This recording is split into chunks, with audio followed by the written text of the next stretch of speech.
The Russian Ministry of Defense has confirmed it launched 2 Iskander-M ballistic missiles, targeting what it claims was a high-level Ukrainian military meeting in Sumy. According to Moscow, the strike eliminated over 60 Ukrainian servicemen, despite the presence of advanced Western-supplied air defense systems and heavy electronic warfare. Russia is doubling down on claims of direct NATO involvement in Ukraine's battlefield operations. The missiles hit their intended target, a command post where Ukrainian officers were gathered.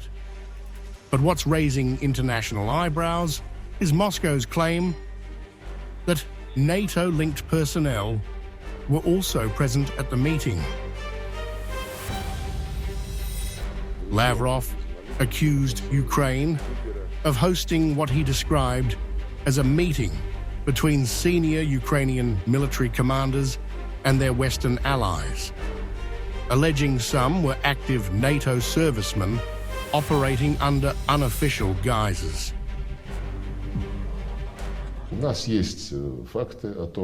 We have facts about who was at the facility that was hit in Sumy. There was another gathering of Ukrainian military commanders there with their Western colleagues, who were there either in the guise of mercenaries, or I don't know in what guise. Servicemen from NATO countries are there, everybody knows it, and they are directly in charge.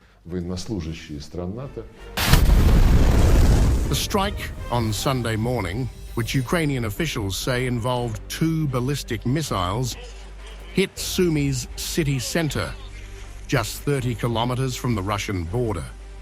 The deadly blast killed at least 34 people, including 2 children, and injured 119 others, according to Ukrainian sources. Russia's defense ministry insists the target was purely military, a meeting of high-ranking Ukrainian and foreign officers.